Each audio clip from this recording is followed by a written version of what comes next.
Us on episode 3 of Real Estate Real Fast. I'm your host, Aaron Jistel.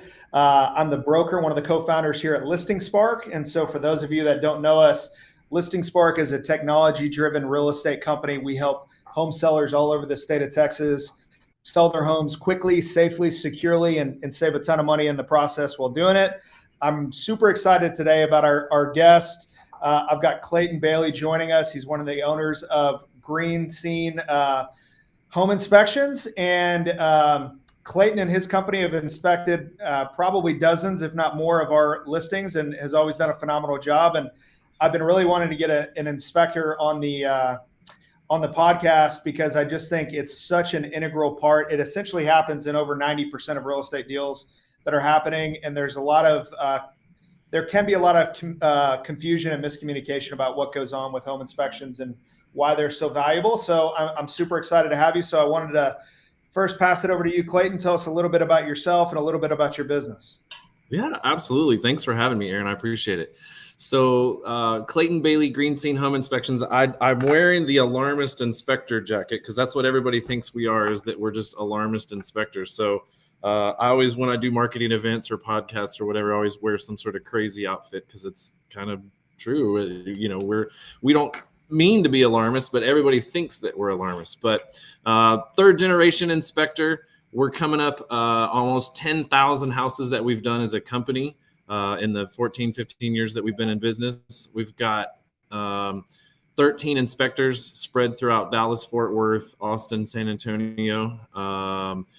We do a fair amount of houses a month and absolutely love it. I also teach for American Home Inspector training. So I teach for a national home inspection school that teaches home inspectors. And then I also teach CE classes to real estate agents as well. So they have to have that state continuing education to maintain their license. So I travel quite a bit across the state of Texas, going to different places to train home inspectors. But I am here in the DFW area, so down for whatever.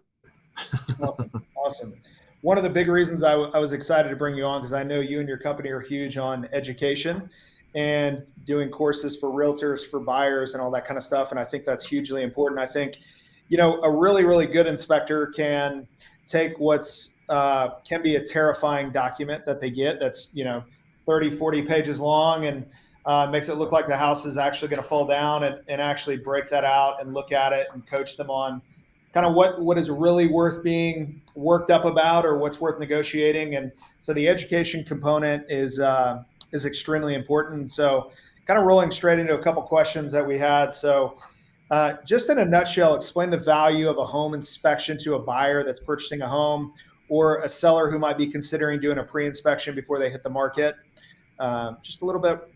Yeah, absolutely. So, you know, typically we get contacted right after the contract is executed, and that they say, hey, we're in our option period and you got to go. So we're usually the first ones to get in. And the benefit of having that first is so that if we find something going on in plumbing or electrical or HVAC or whatever it is, then you've got time to get those people in there to look at that. It's funny, like, you know, you and I were talking earlier before the show about this market, and that, you know, the market is changing, and it's a good thing. It's a kind of correcting itself, as you said. And it's important that people, you know, for the past 3 or 4 years, they're getting inspections done, and they just tell me the big stuff. I just want to know the big stuff. I don't need to know all the little stuff. You know, we paid way over asking, and we waived the appraisal, and we just need to know, is there anything big that's happening? Well, now the market is starting to shift, and people are starting to pay attention to those home inspection reports. And, you know, it's one of those things where we're going in to look at a house in a snapshot of time, where we're turning on everything that could possibly be turned on. We're running all the appliances, running the AC as low as we can get it, running the heat, really hot. We're getting on the roof. We're going under the house, checking all the outlets. We're really turning everything on all at the same time to try to see if there's any weak spots, or if there's anything that's broken or that's going on. And then so that way that buyer knows, hey, here's what's going on with this house. It's been not maintained very well, or the owners have lived here and they've upgraded some things. So it's just kind of to see that through a different set of eyes. Same thing for sellers. If you're a seller, maybe you've lived in your house for 12 plus years. It's not a bad idea to get that inspection done, just because we're going to come in with fresh eyes and see things maybe that you haven't seen, and kind of help you get down that process of what are the top things that you need to fix and look at. Sure. Yeah. We talk to a lot of sellers who will tell us, oh, everything's going to be fine. The inspector, he can go ahead and inspect, but he's not going to find anything. And we have to tell him he's going to find something. I mean, they're going to find something. It's meant to be that way. I mean, so some other things that people may not know is, to be a home inspector, you actually have to be licensed. There's pretty rigorous education that you have to go through. The inspection forms themselves are promulgated, meaning you have this list of things that you have to look at in the home. And it is virtually impossible, even for new inspections or new home construction, to come out without anything on an inspection report. So I have to constantly remind our sellers, they're going to find something. Now, whether or not the buyer asks you to repair anything or give you a credit, that may be a different story, but you can't take it personal. You can't get offended. Nobody's going out there just trying to tear apart your house or bring any negative energy to the deal. This is a license that they have to keep. They are regulated. There are things that have to be done. And we have to treat this more like it's a business transaction and not take it so personally. And so what I did want to get out of this for any of our sellers or hopefully future sellers that might be listening, what would you say are the most big ticket items that a home seller should be looking at before their home gets inspected? Or what are some things that they can do to, when you show up and you do the report, at the end of it, you might go to the buyer, man, this is a seller that's been really taking care of their house. This is a good sign for you. I'll point out like one of the ultimate examples of a house that I had that I walked through the door, beautiful house, probably 3,800 square feet, slab house from the 90s. But as I walked through the front door, on the table right there in the entry, there's a box that says exterior receipts. And then there's another box that says interior receipts. And then there was a structural engineer report sitting there that they had just had done. There was the receipts from the HVAC company that just came out and had everything serviced. And you kind of sit back and you go, okay, I like this house. I haven't even looked at it yet, but these are great homeowners. This is exactly who I would want to buy a house from. Somebody that really maintains it. They can show all the paper trail of everything that's been done. It's not just some we don't know person that's just doing everything. So that would be the main ultimate scenario for us to walk into. Now we're going to focus on, or for sellers, I would say, it's Texas. And so, having that roof checked out ahead of time and getting some paperwork on that you have had the roof looked at, maybe doing a roof tune-up, maybe even if the roof is, 5 years old, 6 years old, it's not going to hurt to send a roofer up there and just kind of re-caulk some nail heads and kind of make sure the flashing is good around your chimneys and your skylights and that sort of thing. And then having that HVAC serviced is a big deal as well. It's just to know that it's being maintained, because that's, it's Texas, it's hot. And so people, that's going to be one of the first things they ask about.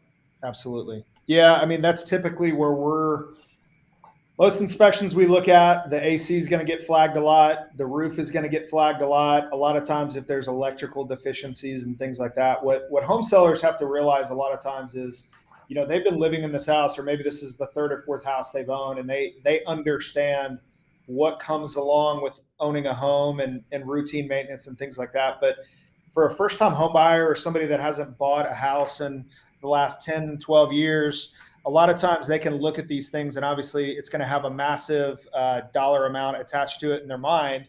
And so it can get a little bit dicey when it comes to the negotiations as well. So anything that can be done in order to kind of hedge what may show up on an amendment coming in and asking for repairs is always a great idea. So I think that was some spectacular advice. One of the other things that pops up a lot of times on an inspection too is, there's a difference between a code issue or something that's not up to code or something that's actually defective. And that can be tough to sometimes navigate from a negotiation standpoint. So could you kind of walk through a little bit about how you might explain that to a home buyer or a home seller on what to do when a code item comes up on something that might still be working? Yeah, no, great question. I think I'm so glad you asked that question, because that is the biggest problem that happens, is that the dad is, you know, looking at the first time home buyers reports, and he's overlooking everything, and he gets this big scary report, and he's like, you need to walk away from that house. And what they don't understand is that the uncle or the dad that's following us around everywhere is that we have to go by today's current building code and standards. And if the house was built in the 70s, well, there's going to be a lot of stuff that doesn't meet that code, right? We no longer use the word grandfathered. Texas Real Estate Commission took it out of their report. So that is something that we no longer say or do. But it's kind of like, if we're going to say, we really need to focus on it. If it's broken, if it's causing damage to the house, or if it's unsafe. Right. If it's one of those three things, we need to be talking about it or negotiating for it. So if it's broken, you know, it needs to be fixed. If it's causing damage to the property, so you have to kind of look at that from an insurance standpoint to say, well, if it's causing damage, we need to get on that so it doesn't cause more damage, right? Sure. And then if it's a safety issue, that's just a clear given. You know, we want to keep people safe. That's the whole goal of the home inspector, is to make sure that nothing bad ever happens to someone in that house. And in a perfect day, we don't hear back from anybody, because we did our job and everybody's paying attention to all the safety things. So I always break it down to those three kind of things. If it's broken, if it's causing damage, or if it's unsafe, like those are the things that you need to be looking at. Absolutely. Yeah, there's a lot of listing agents and home sellers out there that are very dismayed that they can't use the term grandfathered anymore officially, because that's one that gets thrown around a lot. You know, this is grandfathered in, or this, you know, when the house was built, this is how it used to be. And so that's just always going to be an issue that every seller and buyer is going to have to kind of find a way to navigate. So just kind of talking about a little fun stuff. I gave you the go ahead before we started to maybe get even a little PG-13 on this one, but what are some of the craziest things you've encountered on a home inspection? Man, in the 15 years or so that I've been in and out of houses, there's so many things to look back on. I would say one of the sort of more, like, everybody always says, when you're under a house, aren't you afraid of dead bodies? And they make that joke, and you're like, no, there's nothing really under there. It is what it is. But I was under a house in Dallas, old part of Dallas, and it was a pier and beam house. And I'm underneath, and the ladies across the street were yelling at me as I was going into the house. They were, Clayton joined. Oh, I think we might have lost Clayton there for just a sec. Oh, hold on, Clayton.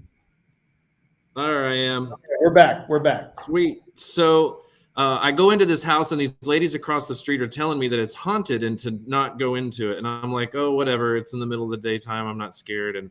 But I'm under the house, like I'm in the crawl space, and there are 6 sort of freshly dug spots under the house where they were like human size. Right. And so I'm like, no, I'm not going there. We're not doing that. I did call the authorities just to say, hey, this might sound like I'm crazy or whatever, but I think somebody should look at this. This house has been vacant for a while, and it sort of gave me the EBGBs. One of the funny stories I could tell you is that this was the lesson that I learned, that in real estate, I don't care if you're an agent or whatever, if you're going into somebody else's house, you should always knock on the door and ring the doorbell. So I was in a hurry one time, and I was going into the super key box, and I rang the doorbell, and I'm fidgeting with the box and putting my code in, and I opened the front door, and the lady of the home is just butt naked right in the middle of her living room going, ah! Yeah. So I'm like, I'm so sorry, I rang your doorbell. She's like, yeah, it's broken. And I was like, well, there's my first deficiency. That is hysterical. Yeah, I've had several myself. I was joking around with you before. I mean, on my own personal house, the one I live in right now, we bought it. My wife and I bought this house. Gosh, hard to believe it's been 10 years ago. And And this was before you guys had made the move to Austin, or I probably would have used you, but I was using an inspector that used to be in the business back then. And like many buyer's agents or buyers do, I showed up at the very end of the inspection. And he had just come down from the attic. The attic is located in the master bedroom closet, which is how a lot of those houses were built. It's a little bit of an older house. And so I said, well, how did everything look? How did it go? And he's like, well, the house looks great. No major red flags. You may want to talk to somebody though, because it is pretty evident that somebody has been growing marijuana up in the attic. And I was like, I thought 100%, I thought he was kidding because this is in a pretty cookie cutter residential neighborhood. There's no like reason to be concerned about it. And so he has me climb up there, and there were no plants up there, but there was like the kind of mylar sheeting, there was lights, and let's just say there were some leaves that had been left behind. And kind of like you were saying, you had to call the authorities just to get it checked out. I hadn't even thought about that, but my inspector was like, you might want to, make some calls, because what you don't want to move into this house. And this has like been a known house that activity is going on. And the next thing you know, you're getting kind of roped into that. So I had to have a very weird conversation with the listing agent, because there were tenants and she was the property manager. And so I was like, man, I don't want to feel like I'm ratting out these tenants. But at the same time, I don't want, I want them to come in there and clean this up so I don't get in any trouble. And she actually laughed about it. She thought it was hilarious. It is Austin, So they got it all cleaned up, and it was fine. But that one made me laugh, because one of the craziest things that I've ever encountered was on my own house that I bought. So never a dull moment. Yeah, we've ran into I personally have probably run into 6 different of that situation, like grow rooms, whether they were live, in use at the time, or you could see all the outlets everywhere where they had a bunch of stuff plugged in. I had it one of my long time ago. There was my former instructor, he's passed away, but he had a situation where the house that he inspected, the parents were sent to jail, and their kid was put into child protective services. Their newborn baby crawling around the house had been sick, and when they took the baby to the doctor, it tested positive for methamphetamines. Oh. And instantly they flagged the parents and went through all this stuff, and come to find out, the previous people that lived in the house were, I guess, what do you call it, cooking meth in the living room, and it spilled over into the concrete. And since the little baby was like learning how to crawl on the living room floor, even though there was new carpet there, the fumes and everything came out and did bad things to the baby. And so but the parents are the ones that got put into so. Right. Being too safe about not calling people, you should always call somebody just to make sure that you're letting the world know, hey, this is a thing. But that's where I learned that a red Kool-Aid stain in concrete in a place could be where they were cooking stuff. Yeah. Breaking Bad. Breaking Bad. Never a dull moment in real estate. Well, one of the other things that we were talking a little bit about before we hopped in is probably the transactions where a home inspection gets skipped the most is going to be new construction. And arguably that might be where you need a home inspection the most, or either at the very end, or people should really consider doing phase inspections along the way. Like most people know, for the last several years, the real estate market has been insane. We've had labor shortages, supply chain problems. There has been a lot of changes in the way homes are built, and which means some of these homes may not be built as well as they used to be. And so talk a little bit about new construction. Why is that so important? What are some things that you look at, and what are some things that you do for new construction? Yeah, no, I think, as you said earlier, you were started in the business in 2005, and I started in that, 2007, 2008 period. And that's when the market crashed before, and new construction at that time just was terrible, because builders they couldn't afford to finish houses. And so they were just doing whatever they could do to slap it together and just get it out there, because they were already discounting it so much to get rid of it. They were losing no matter what. Right. I feel like this market that the builders are being put in right now, it's starting to head that same way, where they've been kind of snobby and snooty with buyers about, you got to use our lender, you got to use our title company, and now they're starting to dump inventory. And so you're starting to see they're going to start cutting corners and techniques and that kind of fun stuff. But, I will give it to builders that all of them, they mean to do a good job. They don't, it's not that they intentionally go out to screw somebody over or build a house poorly. But inevitably what happens is that they're trying to build the volume of houses that they're building. And you have your A team and your B team and your C team in different developments. And you always have a new guy, you always have a new tradesperson in there, and that they might not know what they're doing. And so usually when we do new construction, believe it or not, the ones that blow my mind are always the first phase. And that's before they pour the concrete, to see the stuff that's been done with the plumbing pipes and it's just terrible. And if we didn't, some of the things that we do, like if we didn't do it, you would see that they just were about to fill the whole sewer system full of concrete because they have a busted pipe. And it's like, hello, you got to fix this pipe before you even pour concrete, or you're going to have to tear up everything and retrench everything. And so, there's nothing worse than a house that's built poorly from the beginning, because it's hard to go back and undo that from that phase inspection standpoint. But usually there's one of the tradespeoples that it's, either the plumber or the framer or the roofer.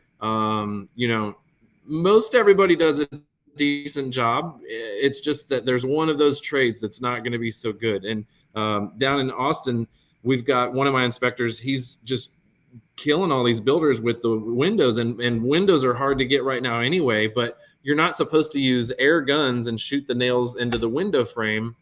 You're supposed to hammer those in, so that way when the heat moves the windows and the bricks and stuff, that it's got that natural settlement and that they're not there. Well, we're finding windows that they've just boom, boom, boom, boom, they're shooting nails in, and they're breaking all the little fins all around the window, so they're gonna leak. I mean, those windows are just, later on, they're just gonna leak. But the builders are like, we'll just put some tape on it, you'll never see it, and we'll just keep on building, and nobody's gonna know until it's 8 years from now, 10 years from now, when it's leaked enough that it's caused problems. And that's just always sort of the sad thing to see in new construction. Yeah, and it also happens a lot of times backwards. So when you're doing a resale purchase, the inspection is the first thing that happens. Everybody knows that. You get under contract, you have your option period.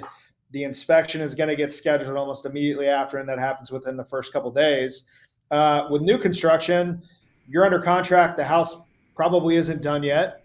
And then if you don't do the phase inspection, or let's say you're getting under contract with a house that's halfway done or is already almost built, a lot of times that inspection is happening right before closing, and everybody's got a mad dash to the closing table. And then what ends up happening is you feel like you're under the gun, and you got to maybe accept some things that you didn't want, or the builder may promise that they'll fix it later. Just let's close and then we'll come back and fix it later. And so it can be a little more challenging because everything really happens in reverse. And so I think there's a ton of value in any transaction to have an inspection done.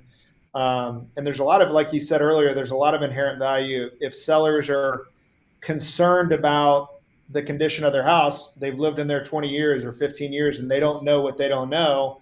And a lot of times there's absolutely nothing malicious at all. They haven't gone up on the roof. They haven't been in their attic. They haven't opened up their electrical panel. And so there is some value in being able to get ahead of things. And then that makes a buyer feel a whole lot better too. Knowing, like you said, there's a stack of receipts. It is clear that there was some sophisticated homeownership going on where they were taking care of the house. That makes buyers feel a whole lot better, because what you don't want to do is, it's not great when you fall out of contract because of a bad inspection. And then the next buyer is either going to come in with a red flag up. Maybe they even don't pay as much. They're on guard. So they're looking at their inspection even a little bit closer because they know the last buyer backed out. And so if you can get through with the first buyer, get through that inspection process, have the buyer feeling really good about the house they're buying, it makes for a much smoother transaction. So this was great. We've got about 5 or so minutes left, and we do have a couple questions. So I wanted to roll through a couple questions.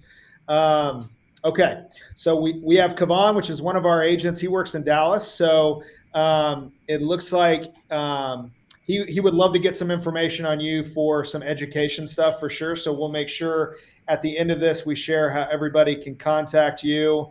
And then he also wanted to know if you guys service Houston as well. I believe you said you are in Houston. Is that right?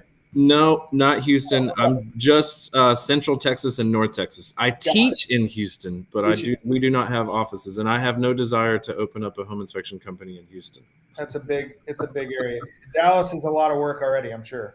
Well, Houston has different bugs. They have termites that eat 10 times as fast as the termites that we have in Central and North Texas, and so I'm not. That's a whole different animal down there. I had no idea. I know right now, all over too, not just Houston. I know it's certainly prevalent in Houston. We're in a pretty bad drought. The last drought I remember being this bad was, I think it was like 12 or 13 years ago, maybe even a little bit longer. And what a lot of people don't realize is when you go this long without getting a sustained amount of rain, that's really can be tough on the foundation. If the soil makeup is changing or drying out, it can cause gaps underneath the house and cause some foundation movement. So we are seeing more and more foundation issues happening right now, which again makes inspections even more important when you're buying or selling a house, so you know what you're working with. So I know that's a problem that's been going on quite a bit in Houston as well. But so let me see if we've got any other questions that are there may be some more that trickle in later. And Clayton, I just want to make sure everybody can know how to get a hold of you if they want to either book an inspection or if they're a realtor who wants to connect with you about working with you. What is the best way for somebody to get a hold of you if they want to use your service? Sure. So I'm just going to give you the Dallas number, and that's 214-796-7707, 214-796-7707. And then gshi.co is our mobile website. And if you go to there, you can hop online and book online if you would like to. But if you call the office, you got a question for me personally, then that office number 214-796-7707 is the best number. I will say, just kind of going back to, you were talking about foundations. So, Austin doesn't have a lot of foundation issues. It depends on where you are. Once you get over there on the east side, you get into it a little bit. But Houston and Dallas, we do have that expansive soil, and it's one of those things that people that move from out of town are moving. They're new to Texas. They just don't know that, and then that is kind of a little story that you have to tell them to say, hey, we have expansive soil. You're gonna see cracks. You're gonna see seasonal movement. It's a typical thing to see, but as you said, with this drought, it makes it a little bit more extreme. Yeah, you hit the nail on the head. In Austin, 35 seems to be kind of the running boundary line for, if you're on the west side of 35, you're in pretty good shape, and the further west you go, you don't have to go very far to hit limestone underneath your house, and that makes for a pretty solid base to build off of. But then you go east of 35 and you get a whole lot more clay, and you get a lot more of like kind of that sandy loam. And again, if you're not doing things that are maintaining your foundation, if you haven't already had your foundation worked on, you're going to at some point. And then also when you get in, I mean, this is in every city, but some other big ticket items that you have to look out for. And correct me if I'm wrong, but we've already surpassed any house that still has like cast iron in it is likely already reached the end of its lifespan and probably needs to be replaced. So that's an issue in a lot of areas of Austin and Central Texas, and especially when you get foundation problems with a combination of some cast iron pipes underneath, you can be in for a little bit of a world of hurt on those kind of old houses. Yep. That's probably the most expensive problem to have in real estate, is having to deal with the sewer lines underneath, and that it's caused that foundation movement. But Austin and East Austin, you run into, and you probably have seen it, but you run into Orangeburg, which is the original sewer pipe that's just tar paper and sawdust like rolled up. and it gets crushed, or it just doesn't stay together and it's bad. And then yes, we went into cast iron, and that's, some tough stuff to deal with. You get into having to do sewer tests. And so I would say for sellers out there, if you're suspicious, like you've got maybe something going on, some cracks inside your house, outside of a bathroom or a kitchen or something like that, might want to look at having a sewer test done just to make sure that everything is good, because that could be a big whammy that could come back in the middle of a contract and hit you, and that's one that you don't want to have to. It's no fun to dodge that one. It's you got to deal with it. Absolutely. Well, it's hard to believe we're already up on 30 minutes. Clayton, I really appreciate you joining us. That was a lot of fun. And for anybody out there listening, give Clayton a call. He's awesome. We've had the opportunity to work with him and his company many times over, and definitely somebody you can trust. And again, really appreciate you taking the time to join us today. Yeah, thanks for having me, Aaron. I appreciate it. We'll have to circle back around and do it again. All right, everybody, thanks again for joining us. Thanks for listening. We try to push one of these out every Wednesday at 1 o'clock. So stay in touch. You can always reach out to us at ListingSpark.com. If you have any questions about this podcast or just real estate in general, we love chatting with existing customers. Anybody who wants to talk shop about real estate, just reach out to us. And if you missed how to get a hold of Clayton, reach out to us and we'll point you in the right direction as well. So thanks everybody again for joining us. We'll see you next time.